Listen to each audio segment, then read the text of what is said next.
E-Commerce Rockstars, nueva temporada. No solo es un podcast, es la conversación que mueve la industria.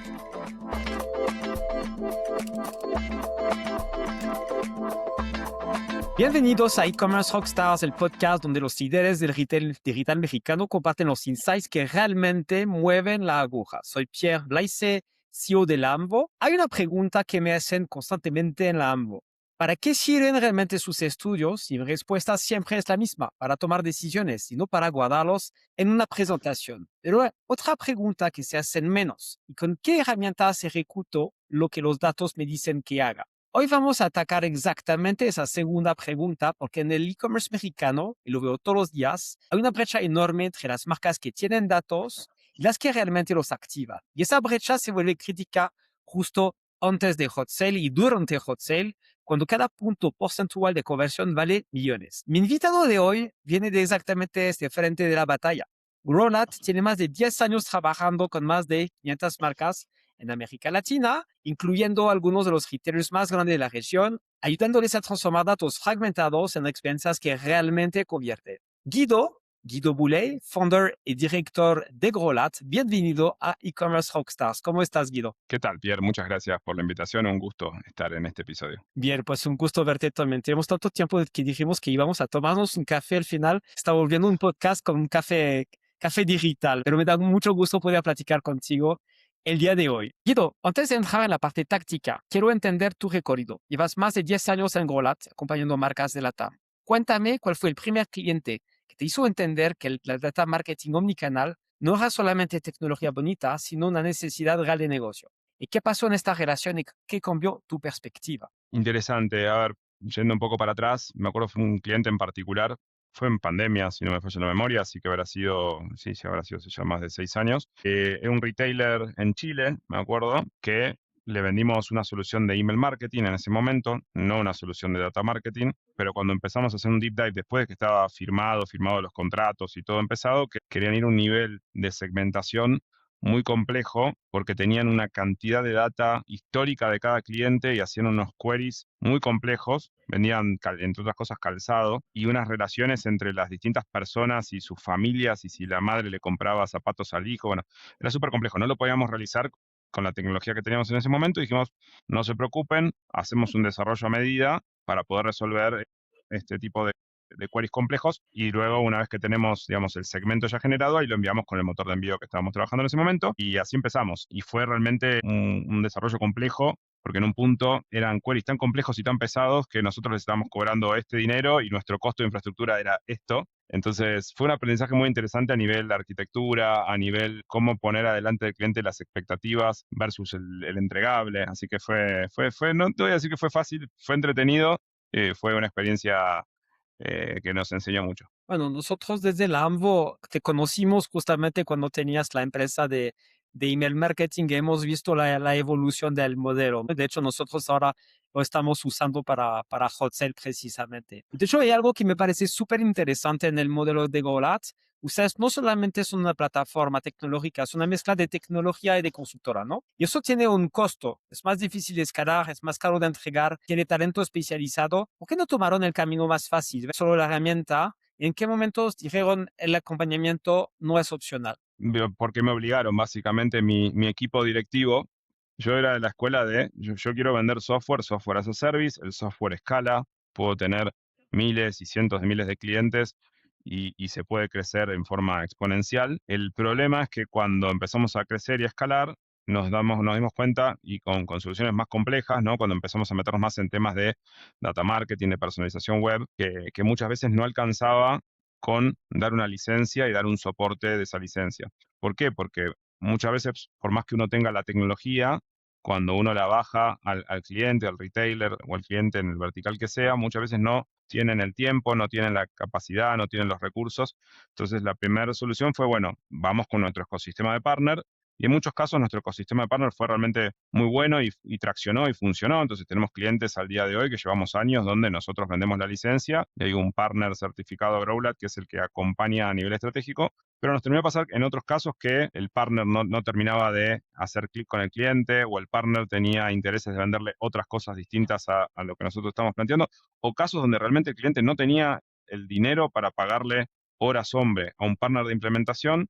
Entonces nosotros al empezar a desarrollar un equipo in-house de acompañamiento y servicios, ahí también podemos empezar a resolver estos casos en forma interna. Un poco lo que entendimos con los años y con la experiencia es que las plataformas y la tecnología son muy importantes, pero hasta cierto punto terminan siendo un poco un commodity, porque al final el cliente lo que quiere es resultados. Entonces, no importa si el resultado viene de ser un puro software, si es un software más una agencia que acompaña, el cliente quiere que lo ayudes, que lo acompañes, que le resuelvas, que tengas un seguimiento cercano de su estrategia y le resuelvas la necesidad puntual, llámese vender más, bajar costos, lo que sea. Entonces, fue una decisión que no fue fácil porque, como bien dices, las horas hombre o los servicios son mucho más difíciles y lentos de escalar. También nunca quisimos convertirnos en una agencia porque los modelos de agencia también son muy susceptibles a, entra un cliente grande, tienes que contratar mucha gente, se te va un cliente grande, tienes mucha gente que ya no sabes qué hacer con ella. En cambio, el modelo del software as a service es mucho más flexible en ese sentido. Sí, es peligroso para la agencia, de hecho. Y bueno, eso me recuerda algo que platicamos hace poco con Erika Díaz de Home Depot, ¿no? La necesidad de trabajar la adopción de la tecnología, porque al final puede ser la mejor de las soluciones. Si no sabes cómo implementarla, si no trabajas con los equipos a cómo lo aprovechen, pues todo eso está desperdiciado. Entonces, muy interesante el modelo. Bueno, tienen más de 500 clientes en América Latina, es una foto muy interesante. Y tú viajaste mucho en la región. De hecho, cuando te conocí, estabas en los e-commerce days de otros países, el e-retail de México, y ahora vives aquí en México. Digo, probablemente te gustan los tacos, pero me imagino que hay algo más interesante para ti aquí, ¿no? Para el desarrollo del negocio. Entonces, ¿qué diferencia el e-commerce mexicano del e-commerce argentino, del colombiano o brasileño? Hablando de madurez de data marketing, ¿y dónde está México en esta curva? ¿Qué lo frena? ¿Qué lo acelera? Buenísimo. A ver, pues ya que mencionaste, sí, son ya muchos años viajando por la región. La primera vez que vine a México fue un e-commerce day, un e-retail day. Fue en el 2015, si no me falla la memoria, así que ya 11 años. Y un poco lo que me pasó cuando llego a México, vengo con una expectativa. Yo venía de mercados más chicos, como el de Argentina, como el de Chile o Colombia, mercados con una población mucho menor. Entonces yo venía a México, un lugar donde hay corporaciones gigantes, tiendas departamentales enormes, y me imaginaba encontrarme con un e-commerce súper evolucionado al lado de Estados Unidos. Y llego a este primer e-commerce y escuchaba los problemas que había en 2015, que eran que hay mucho fraude, que la gente no confía, que no tenemos equipos, y veía los números y no podía creer, porque realmente yo venía esperándome que el e-commerce mexicano esté acá arriba versus los que yo conocía, y realmente hace 10 años estaba en un estado muy inicial. Regreso en 2016, venía un poco mejor, y en el 2017, digo, acá algo cambió. O sea, siento que en el 2017 hubo como una explosión donde de repente ya no escuchaba los mismos excusas de por qué el e-commerce no, sino que la actitud era, esto va a crecer. Ahí fue que empecé a venir cada vez más seguido, empezamos a realmente a traccionar, creamos la empresa en México, y realmente del 2017 para acá yo creo que ha sido una montaña rusa donde México hoy, yéndolo a 2026, hoy está en el tope a nivel regional, nivel adopción de tecnología, nivel tasas de conversión. Creo que realmente se ha hecho un trabajo muy importante en el ecosistema. Y también algo interesante es que en ese momento yo notaba que había muchísimos profesionales de otros lados. Había muchos brasileros, había muchos colombianos, había muchos argentinos. Si bien había también muchos mexicanos, era un porcentaje más chico que en otros países donde tú ibas a Colombia, eran todos colombianos. O ibas a Chile y eran todos chilenos. Y entonces ahí también creo que hubo un trabajo muy fuerte a nivel ecosistema de industria de formación de talentos. Y esa gente hoy ya tiene 10 años de recorrido. Entonces sí, creo que hoy el e-commerce mexicano está en un nivel muy alto y creo que a la par de lo que vemos en Argentina, que vemos en Chile, que vemos en Colombia, con la ventaja de que tiene un mercado muchísimo más grande que estos países, con lo cual también los números también son mucho más impresionantes. ¿Ves una brecha todavía? Porque sí es cierto que el mercado es más grande, es cierto que crecimos mucho, y ves como las mismas diferencias entre las empresas medianas y las grandes en México que en comparación con lo que estás viendo en otras partes de la región. Yo hoy no veo grandes diferencias, veo algunas cosas que son distintas. Por ejemplo, hoy los grandes players mexicanos han hecho una curva y hoy tienen todos tecnologías world class, tope de gama, o sea, se contratan las mejores soluciones porque pueden pagarlas, y a veces vas al mismo tipo de player en otros mercados y tal vez no tienen los mismos budget para contratar por ahí el best in class de, no sé, la capa de CDP, CRM, RPs. Entonces sí veo que en México hay por ahí más propensión a contratar y a invertir En otros mercados a veces siento que hay reticencia a invertir en infraestructura, en tecnología, costos de capital tecnológico. A nivel recursos y a nivel, digamos, tipos, no estoy viendo grandes diferencias realmente con los otros mercados. Y sí, lo que sí estoy notando en México, que es algo curioso, que siento que en México hubo una explosión de pandemia, siguió unos años más y ahora hay un amesetamiento, donde también siento que el consumidor mexicano también está regresando muchísimo al punto de venta físico, que no está pasando de la misma manera en otros mercados. En otros mercados los clientes digitales se quedaron en digital y acá siento que hay como una regresión de ciertos segmentos al punto de venta físico, lo cual digo, no es mejor o peor, es simplemente un comportamiento distinto y como retailers tenemos que entender cómo jugar con eso, cómo trabajar con eso y cómo aprovechar la digitalización que ya se logró para que trabajen en conjunto ambos mundos, el físico y el digital. ¿Te hace sentido decir que en México probablemente ahora tenemos consumidores más omnicanales que en otras partes de la región, donde la gente entiende Sería una mejor? muy buena forma. Perdón, ahí te pisé. Sí, podría ser un buen titular. El consumidor mexicano es más omnicanal que en otros mercados. Me gusta. Bien interesante. Una pregunta más cultural antes de seguir con temas, porque es interesante, ¿no? Como tú tienes una vida, una jornada muy interesante. Tú viniste a vivir en México, ¿no? Hay pocos dueños o fundadores de empresas que lanzan sus empresas en otros países. Muchos lo hacen desde su país, ¿ok? Y vienen de vez en cuando. Después de muchos años conociendo México, tomaste la decisión de venir aquí, lo que me parece espectacular. Platícanos un poquito de tu decisión y que después de cuántos años ahora tienes como viviendo en México, 3 años, 4 años, No, hace ya 5 años, estoy 5. desde principios de 2021. O sea, ni bien termina la pandemia, digamos, en Argentina, ahí me decidí a venir para aquí. A ver, fueron motivos varios, mezcla de personales con profesionales.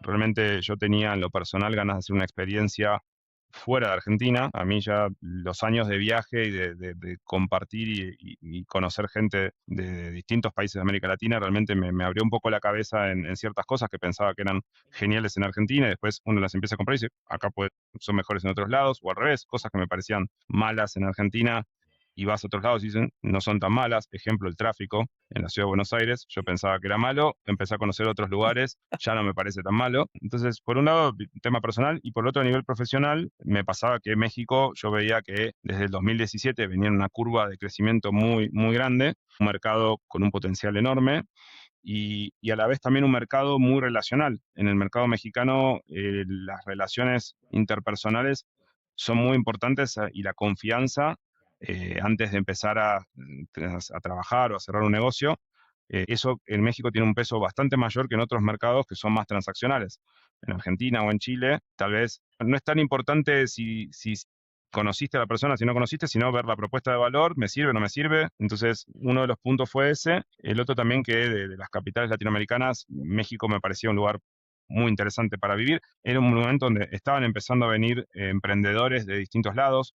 Hubo también, justo coincidió con el momento que los Venture Capital empezaron a invertir en América Latina y la mayoría de los VCs y los negocios de ese estilo veían México como el lugar para estar, con lo cual también fue interesante porque en esos años llegamos muchas personas de muchos lados al ecosistema tech, con lo cual también se armó como digamos, una ciudad de un corte muy tecnológico, muy interesante. Entonces, la verdad que eso, y sumado también a que yo ya estaba yendo, viniendo, y como dices, como hacen muchos emprendedores que quieren crecer en México, y la verdad que yo en un punto estaba viniendo todos los meses prácticamente, entonces era, bueno, me quedo. Además, no es un dato menor, y tú lo mencionaste, la comida aquí es tope, muy buena. Así que no, la verdad que fueron Bien.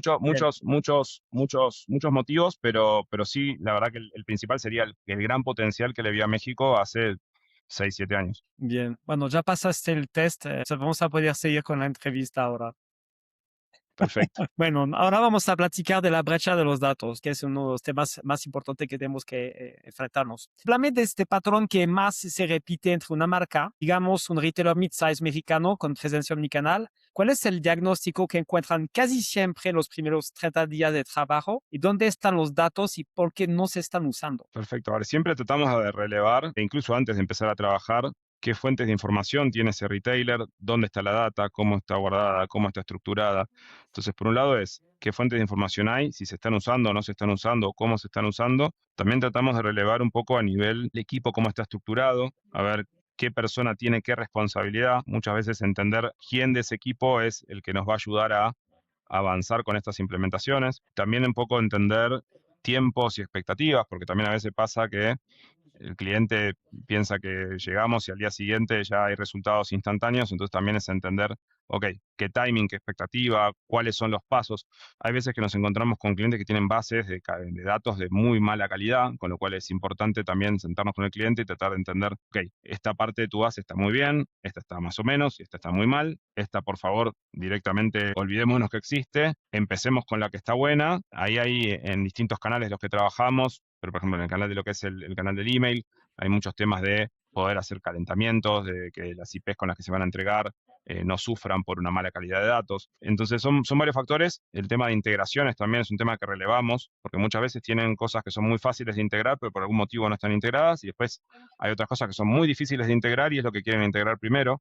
Entonces siempre lo que buscamos es empezar por los quick wins. ¿Qué cosas tenemos al alcance de la mano que podemos generar resultado en el corto plazo? Y mira, un caso algo interesante, me pasaba hace algunos años cuando empezamos con temas de data marketing, que, no sé, al cliente le sugeríamos, mira, yo empezaría por 1, 2, 3 y 4. Y el cliente decía, genial, pero yo quiero empezar por el 27 y el 56 y el 84. Entonces querían empezar con cosas súper complejas cuando no habíamos hecho ni siquiera el ABC. Entonces, con los tiempos nos empezamos a poner un poco más estrictos en el, yo te sugiero 1, 2, 3, 4 y 5. Ok, no quieres hacer el 2 y el 3, no hay problema, pero por lo menos empezar con estas cosas, y ahí es donde eso lo fuimos volcando a features dentro de la plataforma, donde por ahí tenemos ciertos touch points, ciertos estímulos, ciertas secuencias que vienen preconstruidas, con lo cual el cliente simplemente tiene que verla, ver si le gusta y tocar un botón y encender, con lo cual ese quick win es mucho más rápido. Ok, muy bien. Entonces hablamos de tecnología, hablamos de gente, hablamos de datos. Este gap que estás viendo, ¿qué tanto viene en proporción de los datos, qué tanto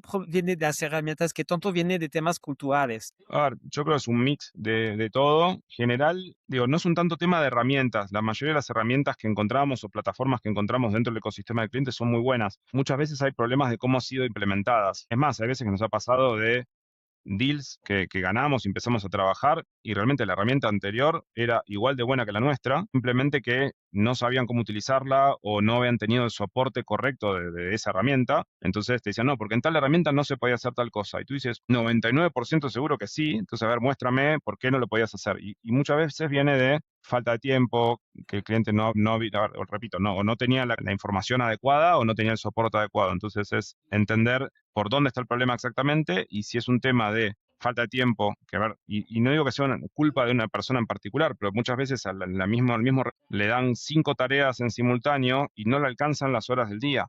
Entonces, es entendible que a veces la prioridad no sea justamente la estrategia de data marketing o hacer una campaña de automation marketing, porque tal vez está corriendo pauta y si no corre pauta, se le cae el tráfico al sitio. A veces es un problema del huevo o la gallina. Entonces, un poco nuestra tarea es, bueno, es entender dónde podemos romper eso y dónde podemos empezar a generar valor rápido. Porque una vez que demuestras que el valor se genera, ya es más fácil que le inviertan tiempo, que le inviertan dinero a algo que no están seguros si les va a generar o no resultados. Sí, tenemos que como demostrarlos la deshabilidad de usar la herramienta. Si no hay deseo, nada sucede, básicamente. Es lo que están haciendo cuando les están capacitando, me explico. Si entramos un poquito más en los detalles de lo que es Growlat Data Marketing Hub, me pongo en los zapatos de un director de e-commerce, que una marca que tiene su CRM, su plataforma de email, su WhatsApp, o quizás ninguno de los tres. ¿Qué me dirías para convencerme que tengo que hacer en los primeros 90 días que voy a poder hacer con tu herramienta que no podría hacer antes? Perfecto. A ver, lo primero es entender qué estabas haciendo en cada una de esas distintas soluciones desagregadas. Ahí depende, porque hay veces no es que apagan todo y nos traen a nosotros, sino nos traen para resolver, no sé, tienen 5 herramientas y nos traen para resolver lo que hacían 2. Entonces me tengo que enfocar en los canales que me están contratando y tengo que muchas veces convivir con otras soluciones que hay cierto overlapping o no con lo nuestro. Me pasa que hay ciertos CRM que tienen su capa de CRM y su capa de Marketing Cloud, y a mí por ahí me traen para el Marketing Cloud, pero me tengo que conectar al CRM. Primero es entender en qué ecosistema me estoy metiendo, dónde están los puntos reales de dolor, porque hay veces que, digo, por ejemplo, nosotros uno de los canales principales a nivel comunicación por distintos temas sigue siendo la capa de email marketing, pero muchas veces el cliente dice, mi email, la verdad, no me interesa, quiero WhatsApp. Perfecto, entonces llego y me enfoco primero en lo que me contrataron, porque evidentemente está el punto de dolor. Y después tratamos de ver cómo combinar con los otros canales. Como dices, hay muchos stacks de tecnología y nosotros no es que reemplazamos todos los canales. Por ejemplo, un Data Marketing Platform o un CDP accionable no reemplaza un CRM, pero muchas veces el CRM se usa para ciertas cosas y en particular, en un retailer, un CRM de los World Class que suelen estar pensados para otro tipo de necesidad, son más B2B o son más para procesos pesados, ese CRM no es la mejor herramienta para hacer comunicación masiva personalizada. Entonces ahí debemos empezar a trabajar con ese CRM en paralelo. El desafío es que, bueno, están pagando por dos soluciones que tienen algún nivel de overlapping. Entonces, sí es, bueno, enfocarnos en el punto de dolor, ver cómo resolvemos, cómo generamos valor y después ver si ese es el ecosistema que tiene que convivir por siempre o si más adelante por ahí podemos tomar otros canales que no estamos trabajando. Ok, muy bien. Básicamente eso sucede, me imagino, cuando las empresas no definieron bien sus objetivos de negocio antes de contratar las plataformas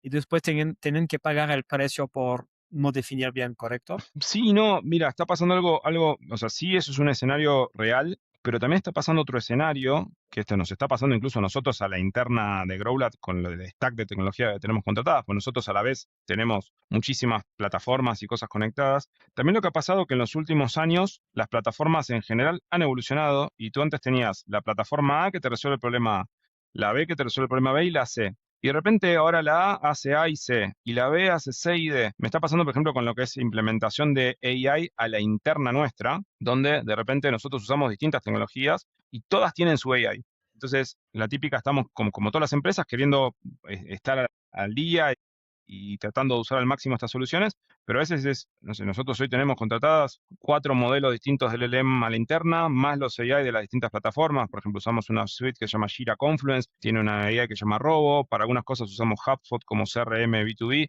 y tiene su propio AI. Tenemos herramientas de atención al cliente, entonces empieza a haber overlapping, donde al final la mayoría de las plataformas hacemos muchas más cosas de las que hacíamos hace años. Nosotros somos un ejemplo. Hacíamos al principio email marketing y hoy hacemos personalización web, integración con offline, WhatsApp, SMS. No es necesariamente un error del que definió el stack tecnológico, sino también una evolución de las plataformas. Y al final uno le toca, sí, como decisor y como a nivel TI, te toca estar actualizado y entender si hay overlapping o no. Y el otro tema que también a veces pasa es que son contrataciones de áreas distintas de las compañías. Entonces al final por ahí uno está trabajando con el área A, el área B usa otra cosa, cada tanto te ponen a competir porque trae cada uno su proveedor y son batallas encarnizadas de ver de quién es el mejor. Entonces, hay distintos casos, no son todos iguales. Se toca alinear a áreas distintas en una empresa, cosa que en teoría tendrán que hacer ellos mismos, pero es como un actor externo que viene a hacer una cosa que tendría que suceder. Total. No, y después también hay cosas que he visto que son también duras a nivel de los distintos players tecnológicos. Y cuanto más grande el player tecnológico, más world class, más lo hacen, es que está el player que les vendió, por ejemplo, la capa del CRM y está muy arraigado con eso. Y de repente tiene una plataforma de e-commerce. Entonces le dicen, te regalo la plataforma de e-commerce por 3 años. Y por ahí hay una plataforma de e-commerce que estaba andando muy bien hace 5 años, pero de repente le regalaron la otra capa. Pero ¿qué pasa? Son proyectos que el valor es a largo plazo. Entonces al año 3, cuando le quitan el descuento, o le quitan y pasan estas cosas donde ves áreas de las empresas encontradas, porque está el de sistemas, está el de e-commerce, está el de marketing, y todos tienen su proveedor favorito o sus motivos por el cual esa solución es mejor. Entonces, pero esto sí lo veo más que nada en el sector enterprise, arriba de todo, donde surgen esos contratos a 3 años, 5 años, y de repente hay descuentos increíbles, pero dices, está buenísimo el descuento, pero averigua qué pasa el año 2, qué pasa el año 3, porque no siempre se los dicen. Exactamente. Bueno, bueno, yo tengo un par de herramientas en mente que lo están haciendo. Oye, me gusta tener o a platicar de un ejemplo muy concreto. No viene Hot Sale muy pronto. ¿Nos puedes platicar de un caso lo más concreto posible, sin mencionar la empresa, obviamente, por temas de confidencialidad, de una activación unicanal que se hizo en una temporada alta, o sea, Hot Sale o Buen Fin, que haya funcionando? ¿Cuál fue el punto de partida? ¿Qué hicieron? ¿Qué resultados vieron en conversión? Bien, mira, voy a tomar un ejemplo de una empresa de electro que vende productos de ticket alto, de generalmente que no son productos de impulso, sino que son productos que uno los cambia cada X cantidad de años porque ya no le gustan, porque no funcionan. Entonces yo creo que durante las acciones masivas como un hot sale hay que tener 3 estrategias, o sea, no una, ni siquiera una, 3 estrategias. Una es el antes, el durante y el después. Y hay que entender que las acciones como hot sale tienen varios objetivos. Obviamente un objetivo es vender y traccionar y generar rentabilidad y resultados, pero también hay un objetivo de adopción donde entran muchos clientes nuevos que tal vez no habían comprado en años pasados. Digo, ya llevamos muchos años de acciones. Digo, claro, probablemente al principio había incrementales más grandes de gente que nunca había comprado online, post pandemia y ya años después, pero sigue habiendo mucho nuevo comprador, o por lo menos nuevo comprador para tu marca. Tal vez una persona que ya compra en internet, pero no te había comprado a ti. Entonces, un caso que a mí me parece muy interesante es, se hizo todo un trabajo en la previa con todo lo que es traqueo de navegación. Nosotros, cuando una persona entra a un sitio, yo siempre digo que con una tasa de conversión promedio en Latinoamérica del 1%, que en algunos mercados era 0,8, en otros era 0,7, en otros era más, pero pongamos un número de 1%, eso quiere decir que hay 100 visitantes en tu sitio, uno te compra y 99 se van y no te compraron. Y el tema es que hoy, a nivel costos de adquisición, correr campaña es costoso, con lo cual esos 99, si no te compran y se van y no sabes quién son y no regresan, son muy dolorosos. El hot sale es un muy buen momento para hacer un trabajo especial sobre esos 99, donde entendemos el comportamiento, entendemos si esa persona ya había visitado tu sitio, si ya te había comprado. Y si es un perfil desconocido, es un gran momento para lograr capturar un dato de esa persona, saber su correo, saber su WhatsApp. Entonces ahí empezamos a ver en base a eso, primero, si logramos capturar un dato. Entonces, regístrate para que te enviemos a ti primero las novedades. Tenemos un preaviso donde te vamos a contar los 5 top productos que vamos a poner en venta a las 00 horas. Entonces, realmente la tasa de captura de datos durante un hot sale es mucho más alta que fuera del hot sale. Luego, a nivel campañas, se va haciendo como un calentamiento por los distintos canales y lo que ha funcionado muy bien son timers, donde va generando esa urgencia de faltan 4 horas, faltan 3 horas, faltan 2 horas. Ahí puedes dar ciertos niveles de suscripción donde, bueno, a ti, por ser tal tipo de cliente, te voy a mandar la oferta por correo y a ti te la voy a mandar por WhatsApp, por ejemplo, donde durante un hot sale el canal WhatsApp es un canal que, si bien es más costoso, sus tasas de conversión y apertura son mucho más altas. Entonces yo a veces digo, para un hot sale realmente vale la pena. Durante es eso, estás en 3 días, 4 días que todo el mundo está con ofertas, están las ofertas bancarias, están las ofertas de las tarjetas de crédito, que aquí en México son realmente muy atractivas comparadas con otros mercados. Las tarjetas premium de crédito te dan rebates de que si gastas más de no sé cuánto te doy. Entonces digo, eso también hay que aprovecharlo. Ahí entra la segmentación. Entonces, si tú ya sabes que el cliente tiene la tarjeta tal de tal banco, bueno, a ese tienes que mandarle durante el hot sale de no te olvides que si gasta más de tanto, tienes el descuento. Entonces ahí es trabajar el retail con el banco que está poniendo el descuento. Y después durante el posterior, también es algo que es interesante, es lograr usar los nuevos clientes o los clientes recurrentes o lo que sea, poder hacer una fidelización posterior, lograr que esa persona te compró. Obviamente todo esto va a depender que tenga una buena o mala experiencia. Entonces hay temas de NPS para saber si la compra fue buena, si la entrega está a tiempo. Ahora, algo que sabemos que a veces hay temas logísticos durante el hot sale que cada vez pasan menos, pero a veces te pasa que si el paquete te llega en un día, acá pues te llegan 3. Y se genera esta ansiedad de la gente. Entonces, mantener una buena comunicación durante el hot sale evita bajar la ansiedad del cliente. Entonces, tengo este cliente, te digo, entrega productos grandes. Entonces era, bueno, te manda un WhatsApp de, mira, tu producto está en camino, va a tardar un poco más por la alta demanda, pero fíjate que te va a llegar tal día. Entonces a la persona no es lo mismo estar esperando el producto que no sabe si le llega mañana o en 3 días que ya ir viendo el recorrido de su paquete y bueno, va a saber que eventualmente le va a llegar. Entonces son esos 3 estadios que creo que la verdad que hay que aprovechar mucho lo que son las campañas de comunicación directa durante el hot sale. Sí, bueno, además son momentos de inflexión, o sea, es un momento donde a través de la experiencia que generas, la gente dice, bueno, soy leal a esta plataforma, voy a seguir comprando porque me ofrece una excelente experiencia, o si es tu primera vez y que tienes una experiencia superior, toda la experiencia que tuviste con los distintos canales, cambias tus hábitos de compra, ¿no? Entonces, súper importante, interesante. ¿Qué más, qué detona más el interés de las empresas con quien estás hablando? Porque al final hay decenas de soluciones de marketing, de marketing automation en la región. Entonces, ¿qué más resuena con la gente? ¿Es temas de equipo, de tecnología, experiencia regional o qué? Mira, en los últimos años creo que lo que más ha resonado es todo el tema de personalización web. el tema de poder tener vitrinas de recomendación de producto con AI que te ayudan a aumentar la conversión, el tema de poder capturar la data de estos usuarios desconocidos, o sea, no empiezo a trabajar una vez que ya tengo el contacto, sino que empiezo un paso antes, y la verdad que en los últimos años, que ha sido nuestro rockstar y un poco lo que más ha llamado la atención, que es nuestra puerta de entrada, es el canal conversacional, porque como te digo, el canal email marketing es un canal maduro, tracciona, funciona muy bien, pero es un canal que la mayoría de los retailers ya lo tienen implementado y generalmente, a menos que tengan un problema con el proveedor actual, no hay un gran incentivo para moverse. En cambio, lo que es el canal conversacional sí se ha movido mucho los últimos años, entonces esa ha sido un poco la cosa que más, creo que nos más me ha traccionado entrar a nuevos clientes y como te digo, un poco también, uno de los que yo creo que es un valor agregado muy fuerte que valora mucho nuestros clientes es que nosotros es una tecnología que está desarrollada en América Latina, pensada para América Latina. Entonces, muchas veces competimos con players internacionales que tienen la mejor solución y seguramente a nivel técnico son increíbles.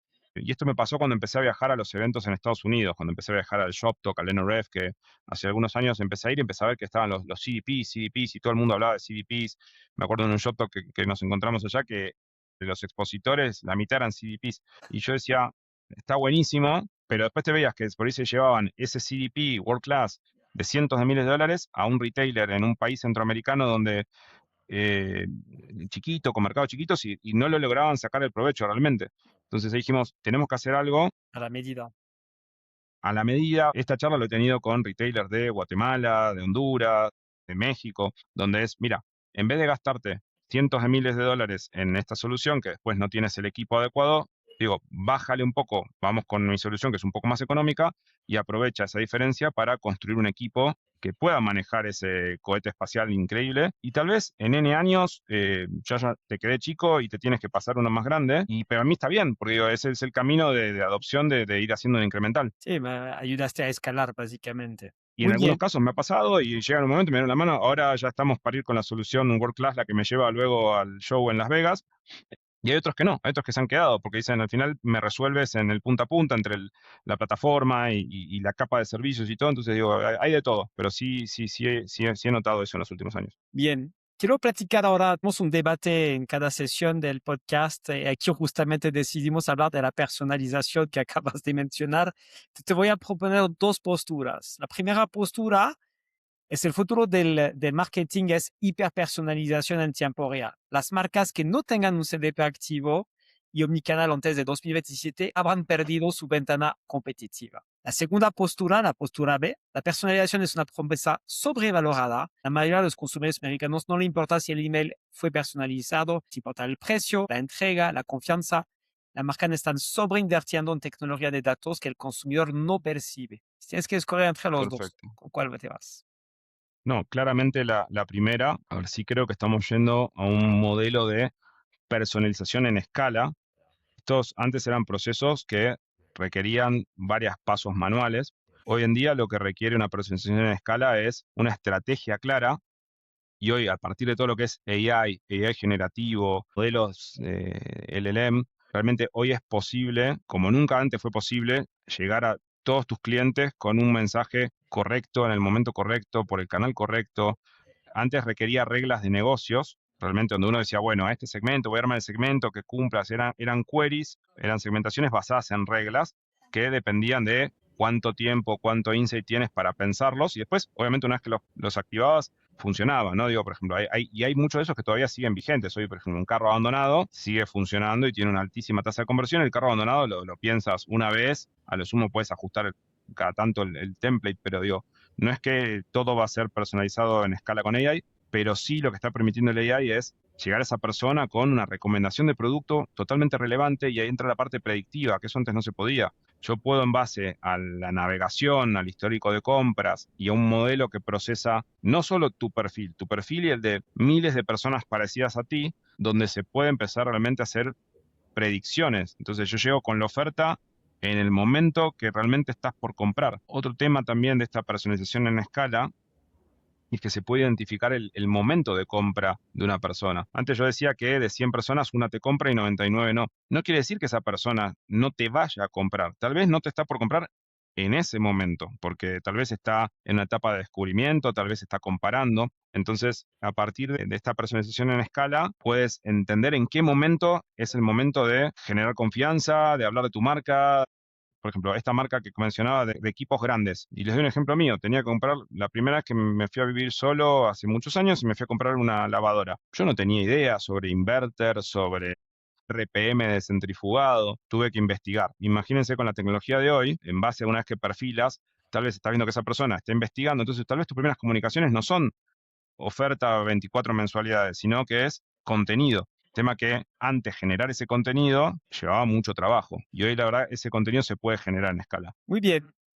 Vamos a entrar a la penúltima parte de nuestro podcast, que es un rapid fire. Entonces te voy a hacer una serie de preguntas muy cortas y tienes como muy poco tiempo para contestar, lo más corto posible. ¿Sale? Buenísimo. Va a ser difícil para ti. No, lo vas a lograr. Y no estudié, así que esto es tiempo real, esto es en vivo. Espero no decir nada que me arrepienta después. Perfecto, perfecto. El KPI de data marketing que más le obsesiona a tus clientes y el que debería de obsesionarles, pero que no les está importando todavía. Perfecto, ese me lo sé. Todo el tiempo están obsesionados por la tasa de apertura de los mails y en realidad lo que deberían ver es, o sea, cuánto ROI te generó, cuánta venta te generó ese correo. Bien. Si una marca tiene un presupuesto solo para un canal omnicanal antes de hot sale, WhatsApp, email o SMS, ¿y por qué? Este es tricky, porque si, digo, depende cuánto presupuesto, porque yo iría por WhatsApp, porque digo, durante el hot sale realmente WhatsApp es un canal que va muy bien, pero por otro lado hay una diferencia abismal de costos entre uno y el otro. Con lo cual, si puedes pagar WhatsApp, seguramente también puedes pagar mail. Bien. El error más caro que cometen los equipos de marketing cuando implementan una herramienta nueva de automatización. No dedicarle el tiempo suficiente antes de ir al Go Live. Una predicción que nadie en el ecosistema de e-commerce LATAM quiere escuchar, pero que va a suceder en los próximos 3 años.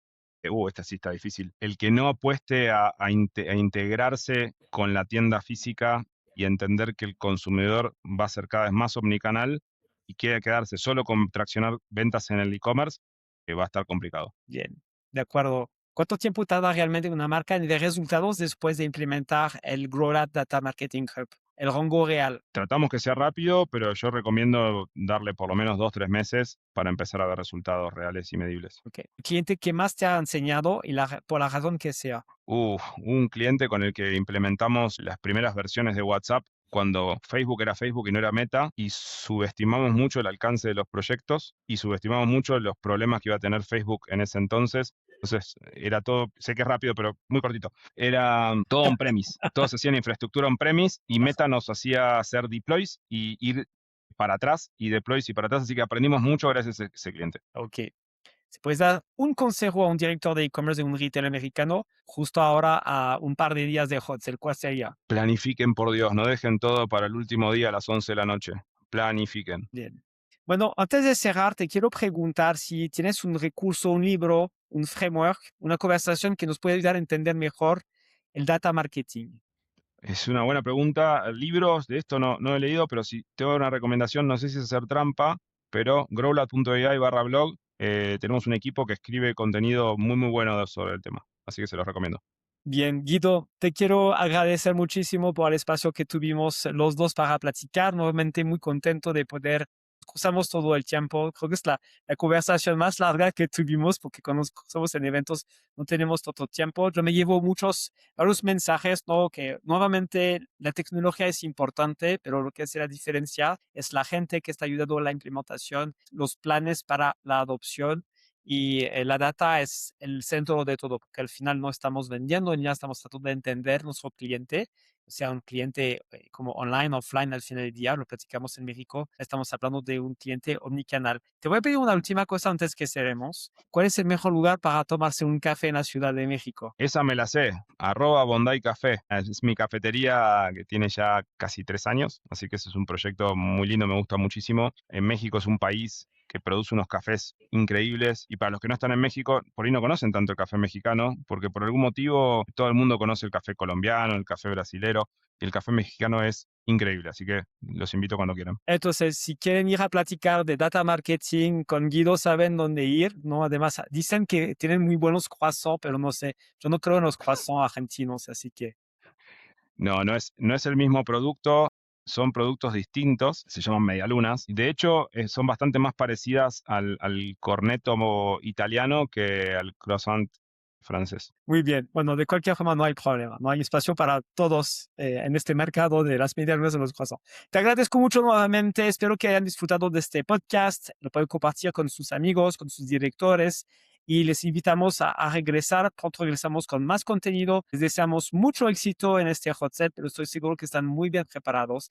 Así que ánimo y hasta muy pronto. Gracias, Pierre. Hasta la próxima.